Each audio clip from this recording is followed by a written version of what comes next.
Cube Radio.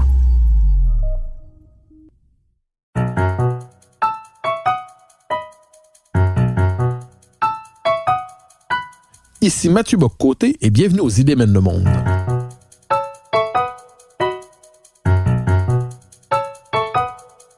À travers le regard des intellectuels québécois et européens, nous cherchons à comprendre les grands débats qui façonnent notre époque.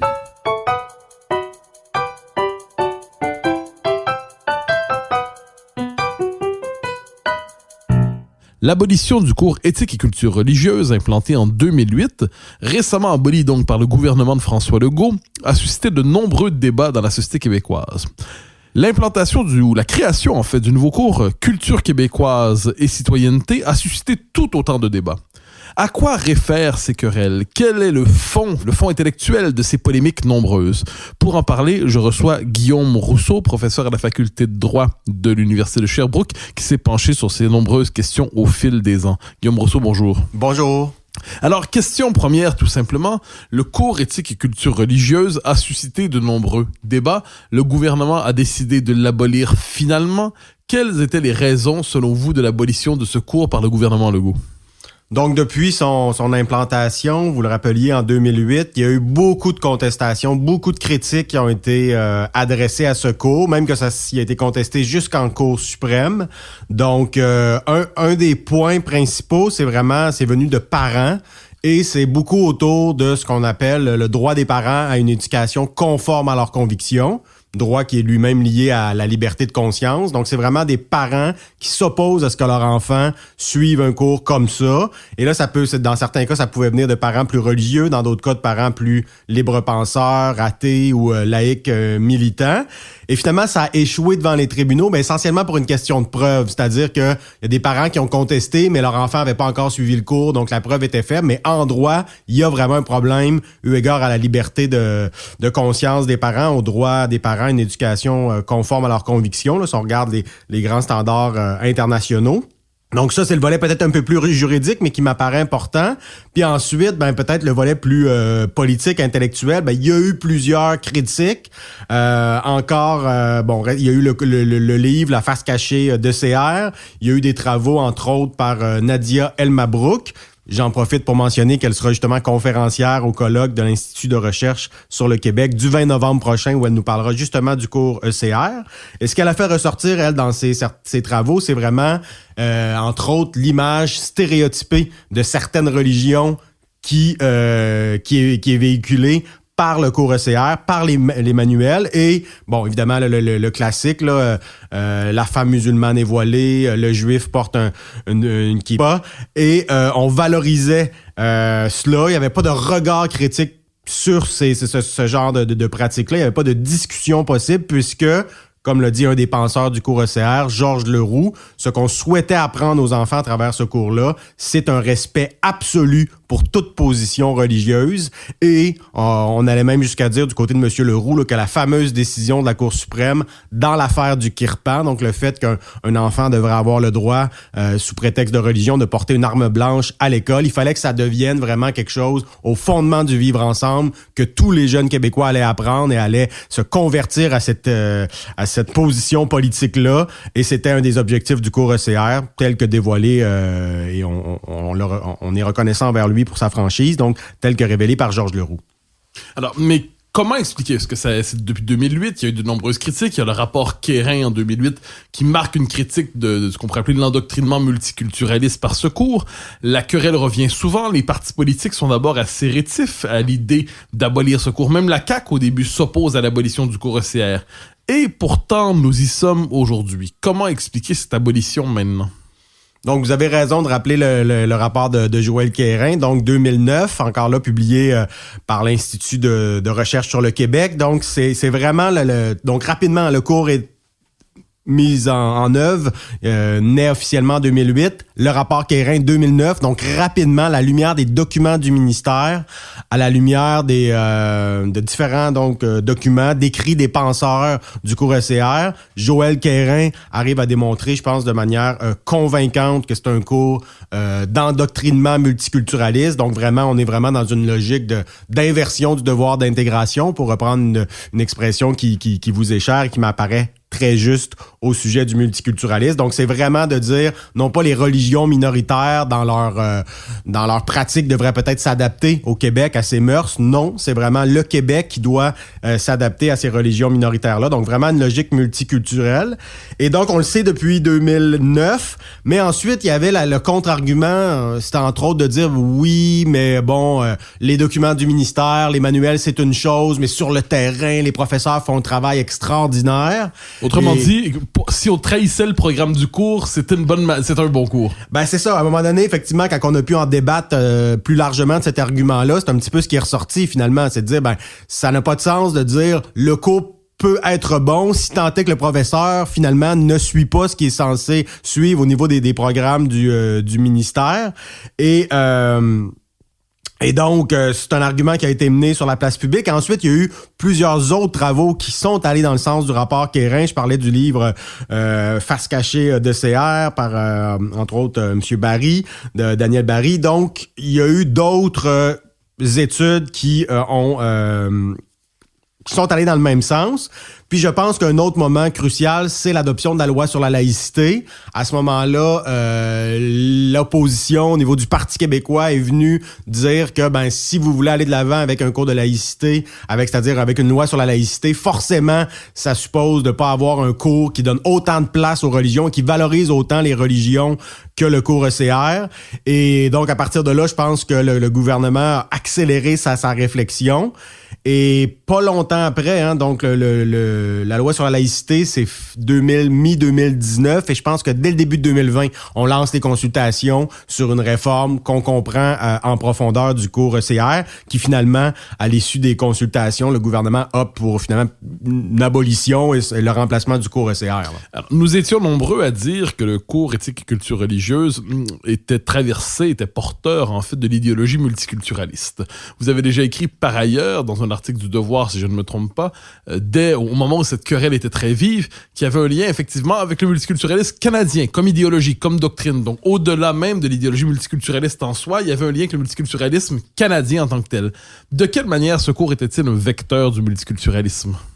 Donc de manière générale, ça revient un petit peu à ce que je disais plus tôt, c'est-à-dire inversion du devoir d'intégration. Donc, on refusait de poser le Québec comme la norme, et c'était plutôt les religions minoritaires qui étaient posées comme étant les normes auxquelles le Québec devait s'adapter. Donc, point de vue des idées, ça peut se résumer comme ça.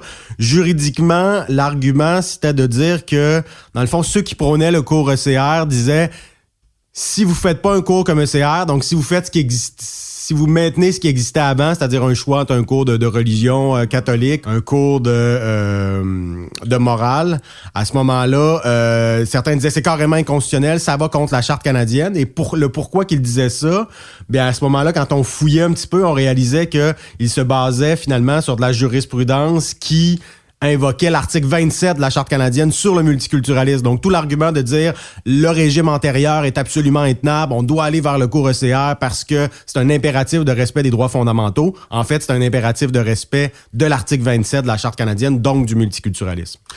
Alors, on abolit ce cours, et là, il y a une espèce de volonté de le remplacer. On aurait pu se contenter de l'abolir, en fait, transférer les heures vers le français, l'histoire, la géographie, mais on croit nécessaire de remplacer ce cours par un autre, par le cours de culture québécoise et citoyenneté. Alors, pour l'instant, tout demeure relativement nébuleux, c'est-à-dire on comprend l'objectif. L'aspect culture québécoise est peut-être le plus clair, c'est-à-dire transmettre un patrimoine culturel qui permette d'assurer la cohésion nationale, comme dit François Legault. L'aspect citoyenneté semble plus nébuleux, peut-être. C'est-à-dire, qu'est-ce qui se cache là-dedans de l'apprentissage de la citoyenneté numérique à la capacité de débattre, à l'éducation sexuelle, à la conscience de l'environnement? On se dit, bon, là, manifestement, le mot citoyenneté est assez vaste, et ça nous rappelle que dans le cours ECR, l'enjeu, c'était pas seulement culture religieuse, c'était aussi éthique. Ce qu'on cachait derrière le mot éthique, il y avait toute une dimension idéologique. Alors, quelles sont vos premières observations par rapport à ce nouveau cours qui s'installe? Non pas vos attentes, mais quelles sont vos premières observations avant qu'on parle de la question de vos attentes?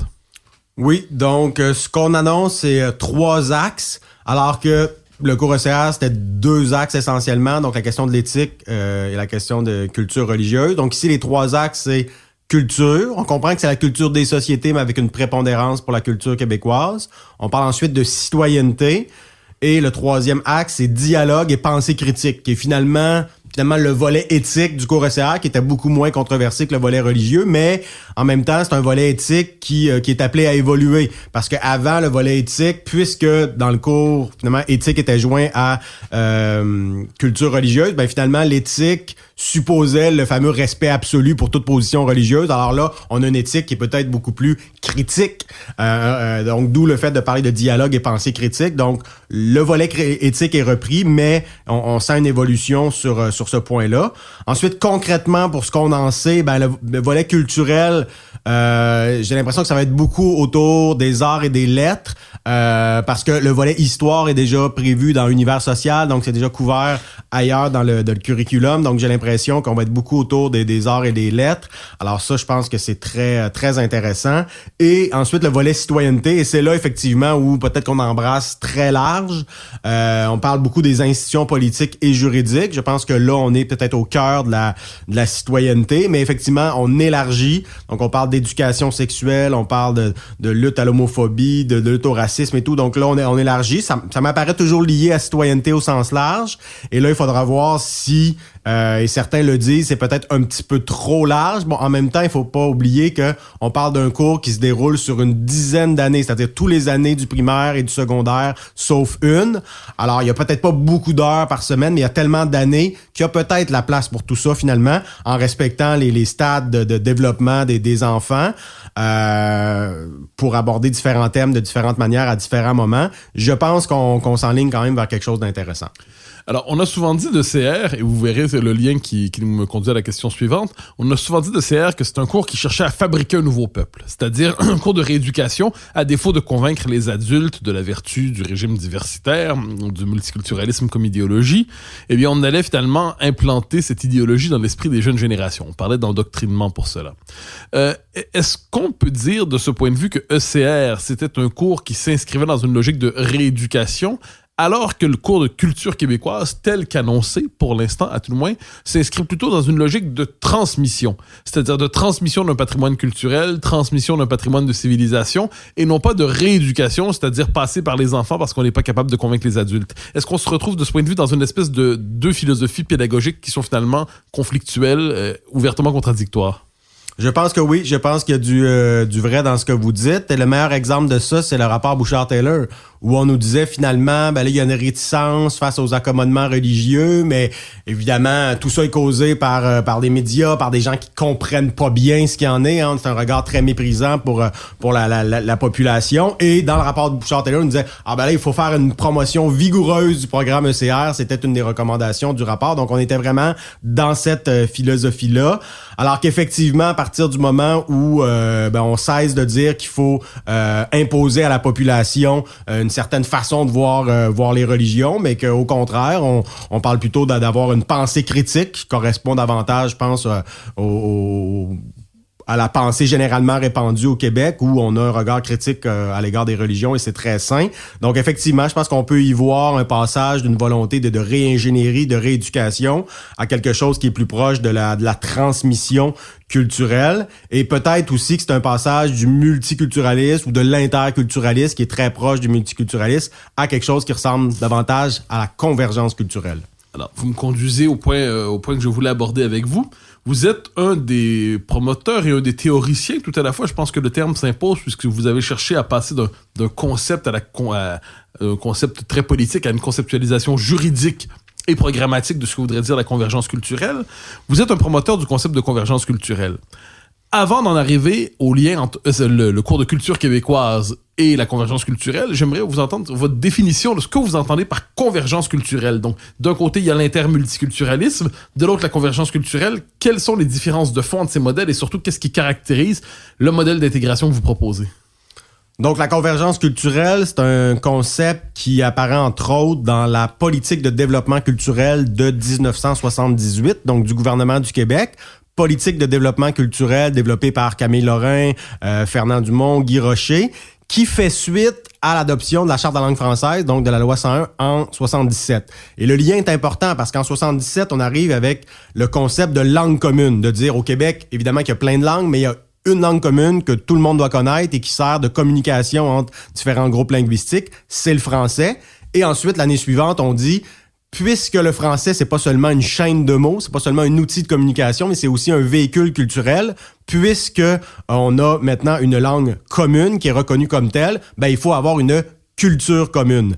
Donc, c'est-à-dire, encore là, de la même façon que la langue commune n'abroge pas la diversité des langues qui peuvent être parlées à la maison ou dans différentes communautés, la culture commune n'abolit pas des cultures qui peuvent exister, par exemple, dans la sphère privée, mais l'objectif, c'est de s'assurer, notamment via l'école, qu'on a un certain nombre de références culturelles en commun. Et ces références culturelles-là, elles ne viennent pas de la planète Mars, elles viennent du Québec. Ce sont essentiellement des références culturelles qui sont de la culture québécoise. Si on voulait être plus précis, on pourrait dire la culture québécoise d'expression française, mais je pense qu'on sait de quoi on parle. Et la différence, donc, c'est que le multiculturalisme, il y a plusieurs cultures et l'État les subventionne à peu près toutes pour les maintenir sur plusieurs générations. L'interculturalisme, c'est la même chose, mais en disant, faudrait quand même que les gens de différentes cultures s'intéressent aux autres cultures qui existent dans la société. Bon, fort bien. La convergence culturelle, c'est vraiment de dire, oui, il peut exister différentes cultures avec des gens qui viennent d'arriver d'ailleurs et qui, au jour 1, lorsqu'ils débarquent avec leur valise à l'aéroport, ne peuvent pas adhérer spontanément, pleinement à la culture québécoise. On reconnaît cela. Il peut y avoir différents bagages culturels, mais on cherche à converger vers la culture québécoise qui, elle, est ouverte à ces apports-là, qui n'est pas une culture canadienne-française 1950 figée. Non, c'est une culture moderne, ouverte, appelée à évoluer avec des apports provenant, entre autres, de culture issue de l'immigration. Donc, on veut bâtir ensemble un grand projet culturel et l'avantage également de cette approche-là, c'est on dit c'est pas parce que vous êtes de telle ou telle origine que vous êtes moins québécois sur le plan culturel. Parce qu'il y a ça dans le multiculturalisme et l'interculturalisme où on dit, finalement, si vous êtes de telle couleur, vous êtes probablement de telle culture et vous ne serez jamais vraiment québécois culturellement. Hein, on retrouve ça dans certains écrits sur le multiculturalisme ou l'interculturalisme. Alors que la convergence culturelle, on accorde beaucoup moins d'importance, en fait pas du tout aux couleurs de peau, beaucoup moins à la religion, et on pense que c'est à travers les arts, les lettres, l'histoire, les institutions que l'on peut favoriser une intégration de nos compatriotes issus de l'immigration, entre autres. Alors, je poursuis sur la question de la convergence culturelle. Il y a donc ce cours qui pourrait y participer d'une manière ou de l'autre. Quels sont pour vous les autres grands instruments, les autres grandes mesures qui permettraient de concrétiser cette politique de convergence culturelle sous le signe, Fernand Dumont aurait dit, de culture de convergence? Oui, donc très bonne question. Alors le cours ECR sera, je pense, le nouveau cours qui remplacera le CR sera vraiment une pièce maîtresse là-dedans. Je pense que la loi sur la laïcité va également dans le sens de la convergence culturelle. Je pense que la nouvelle loi 101 va dans ce sens-là également parce que, je le mentionnais à l'instant, à quel point langue commune... D'ailleurs, le concept de langue commune va être reconnu maintenant dans la loi 101 suite à l'adoption du projet de loi 96. Donc, langue commune va avec culture commune. Et dans le projet de loi 96, donc dans la nouvelle loi 101, il y a des mentions de la culture à plusieurs endroits. On parle de la langue commune, de la culture comme liant de la société. Donc vraiment, on est très, très proche du concept de culture commune, de culture de convergence culturelle. Déjà, donc, autour du projet de loi 96, mais le pas de plus loin qui pourrait être fait, c'est de la même manière qu'en 77, il y a eu la loi 101 et en 78, la politique de développement culturel misant sur la convergence culturelle. De la même manière, je pense que autant en 2021, il y aura le projet 96 sur la nouvelle loi 101, autant 2022 pourrait être l'année d'une politique sur la convergence culturelle. Et moi, je propose même d'aller plus loin qu'une politique, mais vraiment d'une loi sur la convergence culturelle, c'est-à-dire une loi cadre avec des grands principes et ensuite une politique qui en découle, qui est mise à jour, qui force les différents ministères et organismes publics à avoir des pratiques tous les jours qui vont dans le sens de cette politique de la convergence culturelle. Et là, les organismes rendent des comptes et tout sur le modèle de la loi sur le multiculturalisme canadien. Hein, je pense que on est maintenant tout près de 40 ans après l'adoption, ou 30 quelques années après l'adoption de la loi sur le multiculturalisme canadien. C'est rend que le Québec se dote d'un modèle en réponse à cela, et ça viendrait faire en sorte de mettre de côté les politiques québécoises qui ont été adoptées, notamment celles sous le gouvernement Couillard, qui misaient davantage sur l'interculturalisme. Alors, une loi sur la convergence culturelle viendrait proposer un autre modèle clairement et le pérenniser, puisque une loi a davantage tendance à être pérenne là, par rapport à une simple politique. Alors, je me permets de vous amener à faire une petite distinction, parce que dans l'espace public, on entend souvent, il y a d'un côté le multiculturalisme canadien, de l'autre côté l'interculturalisme québécois, et on nous présente ça comme si c'était véritablement très contrasté. Alors, à vous entendre, je partage votre avis si c'est bien ce que vous dites, mais à vous entendre, finalement, ces deux doctrines n'en sont qu'une avec quelques nuances. Oui, effectivement, je pense que c'est très juste. Puis il y a plusieurs indices de ça que j'ai trouvé dans mes travaux de recherche. Entre autres, si vous regardez une publication là, assez officielle du fédéral, de la bibliothèque du Parlement fédéral ou sur le multiculturalisme, et là, les recherchistes, les auteurs de cette étude-là regardent ce qui se fait dans différentes provinces et disent le multiculturalisme est dans la Charte canadienne, dans une loi fédérale.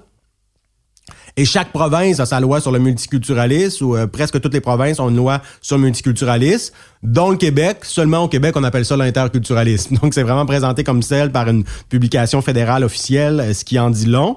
Ensuite, moi, j'avais regardé à une certaine époque, vers 2014-2015 de mémoire, j'avais regardé comme ça un échantillon, somme toute limité, mais je pense assez représentatif, de différentes politiques d'interculturalisme, de politique interculturelle, donc dans des cégeps, des commissions scolaires, des municipalités, toutes sortes d'institutions publiques québécoises qui se réclamaient de l'interculturalisme. Et à aucun moment dans cette politique-là, il était question qu'il existe peut-être quelque chose comme une culture commune, la culture québécoise. Donc, on n'était pas là du tout. On était dans voilà, il y a différentes cultures et elles doivent interagir ensemble de manière harmonieuse. Donc, on était vraiment dans une logique de multiculturalisme quand on utilisait le mot interculturel. Je pourrais continuer longtemps. Je vous en donne un dernier exemple qui prouve donc la thèse de la quasi-identité entre multiculturalisme et interculturalisme. Si vous regardez les rapports annuels de Patrimoine Canada sur l'application de la loi sur le multiculturalisme, ben qu'est-ce qu'on vous dit? On vous dit, ben à Moose Jaw ou à Saskatoon ou à Halifax, on a fait telle belle activité financée au nom du multiculturalisme canadien, et c'était une activité de rencontre interculturelle, de blablabla interculturel. Donc on voit très bien que dans les faits, sur le terrain, multi-interculturaliste, c'est un peu la même chose. Et je pense que les gens qui se réclament de l'interculturalisme et qui prétendent que c'est différent du multiculturalisme ont tendance à caricaturer le multiculturalisme, finalement. C'est pas vrai que le multiculturalisme, c'est vraiment, on veut des ghettos, puis on veut absolument pas que les gens de différentes communautés s'intéressent aux cultures des autres. Je pense que ça peut être comme ça à une certaine époque, mais clairement, il y a eu un virage interculturel du multiculturalisme canadien, si on peut le dire comme ça, mais qui l'éloignait pas vraiment de ses origines. Donc, à un moment donné, je pense qu'à la limite, quand on essaie de faire la différence entre inter et multiculturaliste, on est vraiment dans le narcissisme des petites différences. Là, on essaie vraiment on essaie d'être différent pour être différent, mais alors que finalement, on est vraiment sur des détails, alors que la convergence culturelle, là, c'est vraiment quelque chose de fondamentalement différent, et c'est ce qui fait, je pense, sa richesse et son caractère plus adapté au Québec. Diriez-vous de la convergence culturelle qu'il s'agit d'un modèle d'inspiration républicaine? Oui, effectivement, dans mon dernier article dans la revue canadienne Droit et Société, c'est effectivement une question que j'aborde. Ça me semble être le cas si on regarde entre autres la pensée d'un Marc Chevrier qui a beaucoup écrit sur le républicanisme québécois, comment finalement il y a une volonté d'équilibre là-dedans, parce que la convergence culturelle, c'est pas non plus l'assimilationnisme, donc c'est peut-être pas du républicanisme français, disons plus traditionnel. En tout cas, je fais cette nuance-là dans mes travaux, et donc, je cite Marc Chevrier, je cite Dominique Schnapper, qui est une penseure sociologue française, et je fais ce lien-là, effectivement, entre convergence culturelle et pensée républicaine, mais davantage proche, je pense, d'un républicanisme à la québécoise là, qu'on retrouve notamment chez Marc Chevrier.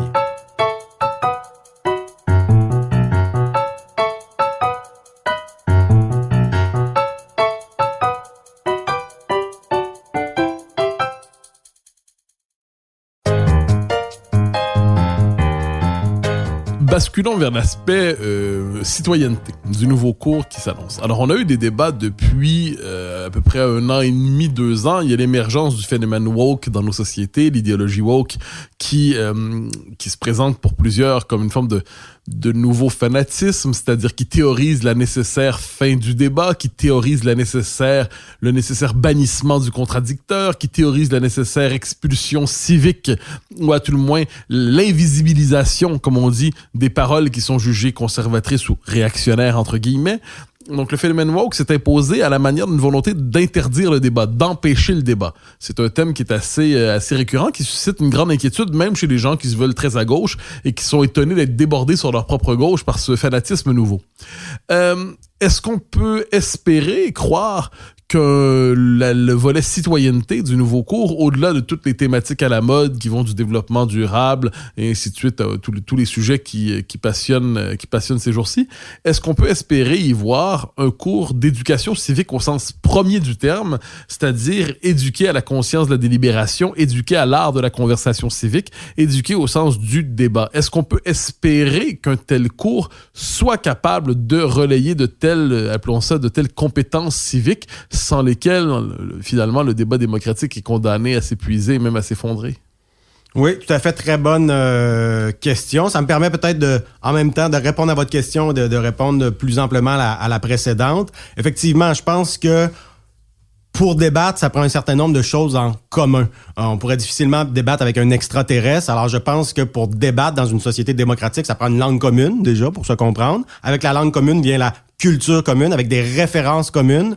Donc, c'est beaucoup plus riche un débat quand on peut référer à l'histoire, à l'évêque, à Le Sage, à d'autres. Donc, ça prend un certain nombre de valeurs de culture commune pour qu'on puisse débattre de manière intelligible sans nécessairement avoir des positions complètement extrêmes qui n'arrivent finalement plus à dialoguer. Ce qui est un peu le cas quand on importe des idées des États-Unis ou d'ailleurs sans tenir compte de la réalité québécoise. Et je pense que c'est une des explications là, qui fait que le phénomène woke au Québec est particulièrement problématique. Bon, maintenant qu'on a dit ça, est-ce que le cours culture et citoyenneté québécoise pourra faire en sorte de former des citoyens là, qui seront davantage ouverts au débat et aptes à y participer de manière constructive?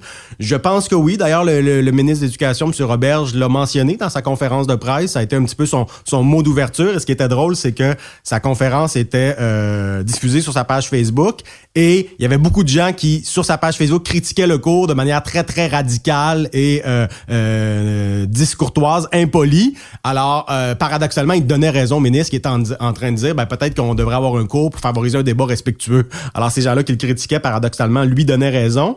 Alors, il y a cette idée-là. Je pense que le ministre l'a mis la question sur la table. Maintenant, concrètement, comment ça pourra se traduire, ça reste à voir, hein, parce que là, on a eu les 3 thèmes, on a eu certains exemples, mais les documents du ministère et tout sont en cours d'élaboration.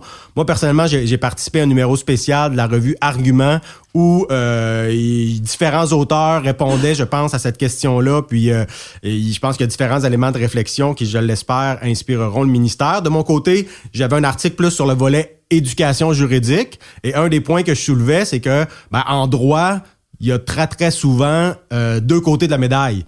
Donc, d'apprendre aux jeunes, oui, il y a le droit, puis il y a certaines règles claires, protection du consommateur, bon, très bien, mais souvent, les débats en matière constitutionnelle sur les droits fondamentaux, il y a 2 côtés de la médaille. Oui, il peut y en avoir un qui perd à la fin en Cour suprême, mais les 2 points de vue peuvent être tout à fait légitimes en démocratie. Et l'exemple du kirpan, je prends le même exemple que Georges Leroux, qui nous disait qu'il faut absolument respecter la décision de la Cour suprême pour le port du kirpan, donc du poignard dans les écoles. C'est le fondement de notre vivre ensemble. Il faut un respect absolu pour ça. Moi, je dis non, au contraire. Il faut apprendre aux enfants qu'il y a 2 positions légitimes, qu'il y a des gens qui sont pour, qui pensent que l'identité religieuse, il faut absolument respecter ça. D'autres pensent qu'il y a d'autres choses plus importantes, comme la démocratie à respecter avec le conseil d'établissement qui avait pris une décision, le droit à la sécurité. Bon, donc il y a 2 points de vue. D'ailleurs, la Cour d'appel du Québec n'a pas rendu la même décision que la Cour suprême du Canada.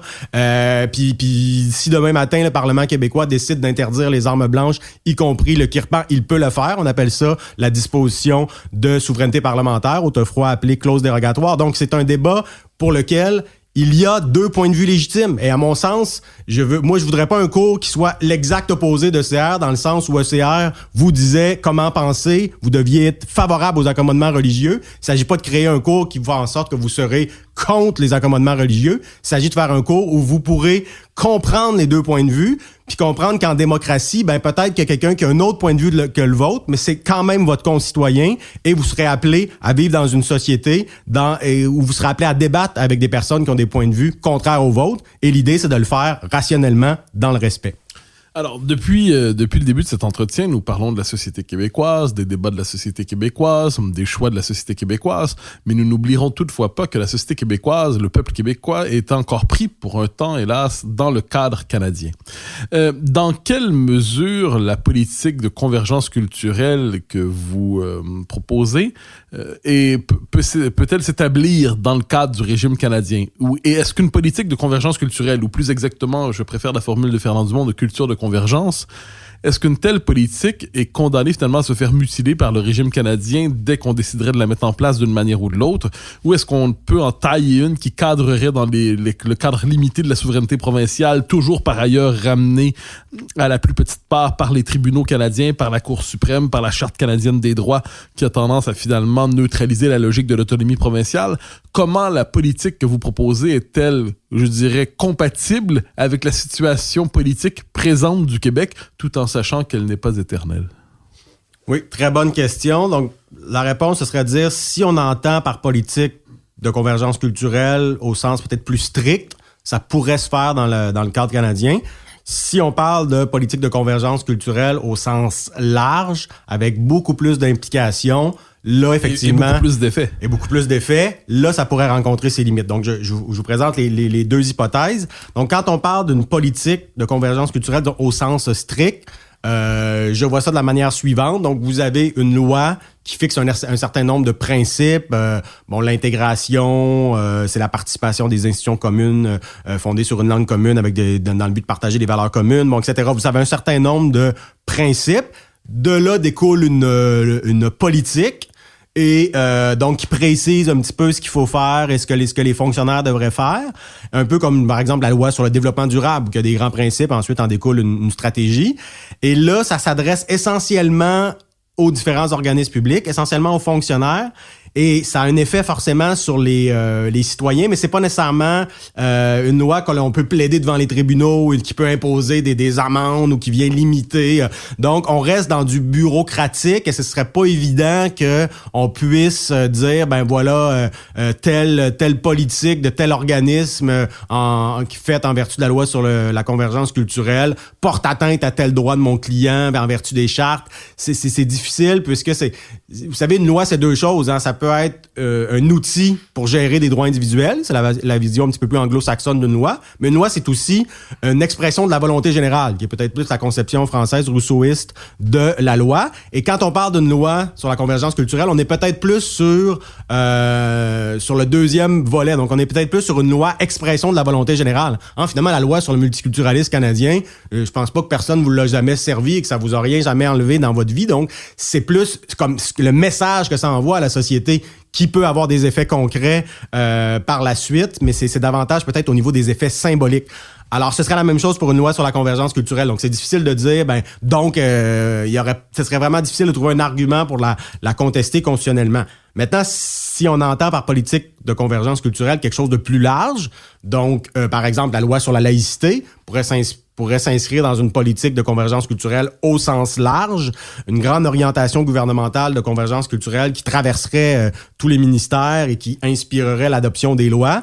Là, on sait que la loi sur la laïcité est contestée devant les tribunaux. Bon, à mon avis, elle est conforme et même sans la clause dérogatoire, elle pourrait passer le test, mais ça, c'est un autre débat. Mais bref, elle ouvre quand même la porte à des contestations. Même chose pour la loi 101. Je le disais tantôt, la loi 101, c'est la loi sur la langue commune. Donc, ça va avec une politique sur la culture commune. Donc, politique de convergence culturelle au sens large, ça inclut une politique linguistique fondée sur la promotion d'une langue commune. Or, la loi 101, elle sera toujours contestée en vertu des chartes, quoique là, avec la disposition de souveraineté parlementaire ajoutée à la loi 101 grâce au projet de loi 96, on va quand même limiter certaines contestations possibles, mais on voit bien donc avec ces deux lois-là qui sont contestées au nom de dispositions constitutionnelles canadiennes qu'effectivement une politique de convergence culturelle au sens large, ça peut être attaqué en vertu de dispositions constitutionnelles canadiennes, là, souvent interprétées de la mauvaise manière, mais peu importe. Alors, j'insiste sur cette dimension un instant, parce qu'en dernière instance, quand on parle de convergence culturelle, ou de culture de convergence, de multiculturalisme, on ne parle pas que de modèle d'aménagement de la diversité, pour reprendre le jargon du début des années 2000, on parle d'une certaine conception de l'État. On parle d'une certaine conception du politique, on parle d'une certaine conception de la citoyenneté, on parle d'une certaine conception de l'identité. Est-ce qu'en dernière instance, et sans vouloir tout ramener à mes légitimes obsessions sur la question nationale, est-ce qu'en dernière instance, on ne peut pas voir un inévitable conflit de souveraineté interne à la Fédération canadienne à partir du moment où on prend ces deux doctrines au sérieux? Si on prend le multiculturalisme au sérieux, et si on prend la culture de convergence au sérieux, est-ce qu'en dernière instance, sachant que ces deux philosophies s'appliqueront au Québec, parce que la souveraineté fédérale s'applique au Québec, et la souveraineté provinciale québécoise s'applique évidemment au Québec, est-ce que ces deux modèles d'intégration, ces deux modèles de représentation de la citoyenneté et de l'identité, dans la mesure où ils s'appliquent tous les deux au Québec, ne sont pas condamnés, je dirais au mieux à s'entrechoquer, au pire à être dans à se neutraliser l'un l'autre? En dernière instance, est-ce que même l'affirmation la plus vive du modèle québécois n'entre pas en choc avec l'affirmation toujours vive et fondée sur la puissance de l'État canadien du multiculturalisme canadien? Très bonne question. Donc, la réponse un peu juridique, technique à ça, ce serait de dire, s'il devait y avoir une politique sur la convergence culturelle au Québec, elle s'appliquera dans les champs de compétences du Québec, alors que la politique canadienne du multiculturalisme s'appliquera dans les champs de compétences du fédéral, y compris au Québec. Donc, voilà. Au niveau juridique, c'est aussi bête que ça. Là, ensuite, on pourrait parler des immunités interjuridictionnelles, pour arriver dans des détails qui compliquent le tout, mais en gros, c'est ça, juridiquement. Maintenant, le fait que juridiquement, ça puisse être aussi simple que ça, quoique c'est plus complexe, ça n'empêche pas que ça pose des questions peut-être plus d'ordre sociologique, de la coexistence de deux modèles, de deux messages qu'on envoie aux nouveaux arrivants, alors que ce serait peut-être préférable d'envoyer un seul message plus clair. Donc là, ensuite, ça peut poser des questions, puis il y a des défis sans doute sur le terrain, mais juridiquement, ça se partage un petit peu comme ça. Et là, ça pose la question de dire, est-ce que on devrait pas plutôt être dans un modèle territorial? Parce que je fais toujours le lien entre culture et langue. On sait que la meilleure manière de protéger la langue française au Québec, c'est avec un modèle territorial. Donc, ça prend une seule langue officielle, une seule langue commune sur le territoire québécois. Toute la littérature scientifique à travers le monde nous dit, c'est le modèle fondé sur la territorialité qui permet l'épanouissement d'une langue minoritaire comme le Québec en Amérique du Nord. Et puisque langue et culture sont liées, forcément, le mieux, ce serait que la politique de convergence culturelle, de promotion de la culture commune, s'applique à l'ensemble du territoire québécois, y compris autant que possible aux institutions fédérales ou en tout cas au minimum aux compagnies privées de juridiction fédérale. Donc, ce qui est vrai pour la langue devrait être vrai pour la culture. Bon, là, c'est pour l'instant, c'est pas le cas, surtout pour ce qui est des institutions publiques fédérales. Là, c'est vraiment sous juridiction fédérale, sous la loi sur les langues officielles, sous la loi sur le multiculturalisme. On voit qu'au niveau de la loi sur les langues officielles, il y a eu quand même un projet de loi déposé. Et là, avec Mme Joly qui perd son ministère et qui s'est remplacé par quelqu'un qui n'est pas une Québécoise, est-ce qu'il va y avoir un recul du fédéral là-dessus? On verra. Mais on sent qu'il y avait une orientation fédérale à dire, peut-être que finalement, on va en faire plus pour le français au Québec. Donc, même le fédéral réalise que l'approche territoriale est préférable au Québec et à quelques régions francophones, donc essentiellement autour du Québec. Est-ce que on peut espérer une évolution dans le même sens où on dirait, la loi sur le multiculturalisme canadien, peut-être qu'on n'a pas besoin, du point de vue fédéral, de l'appliquer au Québec. Je sais que le Bloc a proposé un projet de loi dans ce sens-là. Alors, je pense qu'à court terme, cette bataille-là se continue, mais et là, c'est là que le lien que vous faites est intéressant. C'est qu'à partir du moment où on dit au Québec, nous, c'est pas le multiculturalisme, c'est l'interculturalisme, qui est à peu près la même chose, là, à ce moment-là, la bataille, notamment du Bloc, pour rendre la loi sur le multiculturalisme canadien inapplicable au Québec, ça devient, je dirais pas que ce serait vain, mais c'est comme moins important, cette bataille-là. Tu sais, si c'est pour remplacer 4,30 sous par une pièce, multiculturaliste par interculturaliste, est-ce que ça vaut vraiment la peine de faire une grosse bataille, des manifs, des pétitions? Je suis pas sûr, là. Tu sais, je salue le travail des députés du Bloc, là, puis ils font bien de le faire. Mais si on avait vraiment une politique différente au Québec, et là, il s'agissait pour le Bloc de se battre pour cesser l'application de la loi sur le multiculturalisme canadien au Québec pour que le Québec puisse appliquer sa politique de convergence culturelle qui serait vraiment différente. Alors là, parlez-moi d'une bataille qui vaut la peine d'être menée, vous me suivez?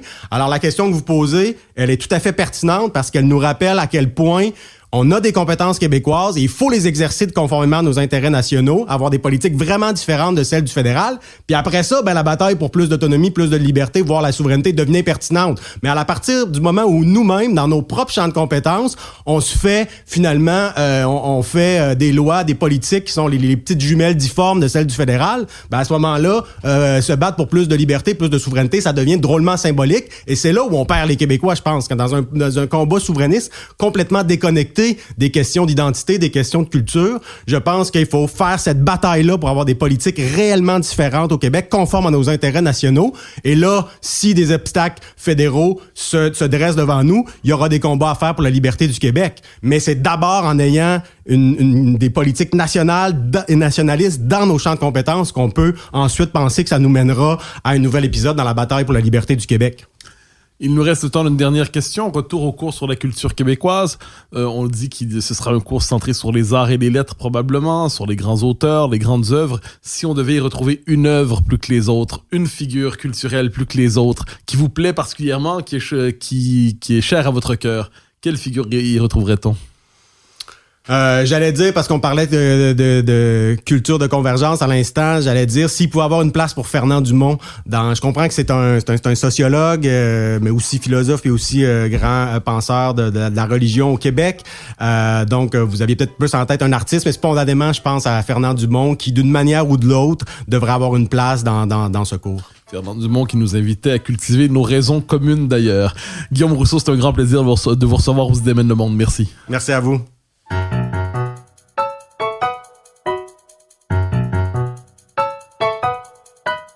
Chers auditeurs des Idées mènent le monde, vous pouvez partager les épisodes que vous aimez sur vos réseaux sociaux. Cela nous donne à chaque fois un fier coup de main pour faire découvrir le balado. Aussi, si vous écoutez sur une autre plateforme que Cube Radio, laissez-nous un commentaire. C'est encore une fois un geste qui nous permettra de faire connaître la série au plus grand nombre. D'ailleurs, merci à vous d'être à l'écoute. Vous pouvez me suivre sur Twitter et sur Facebook. Vous pouvez également lire mes chroniques chaque mardi, mercredi, jeudi et samedi dans le Journal de Montréal. Vous pouvez aussi me suivre à la Joute sur LCN, ainsi qu'à l'émission de Richard Martineau à Cube Radio. Recherche et animation. Moi-même, Mathieu Bock-Côté. Montage et réalisation, Anne-Sophie Carpentier. Une production de Cube Radio.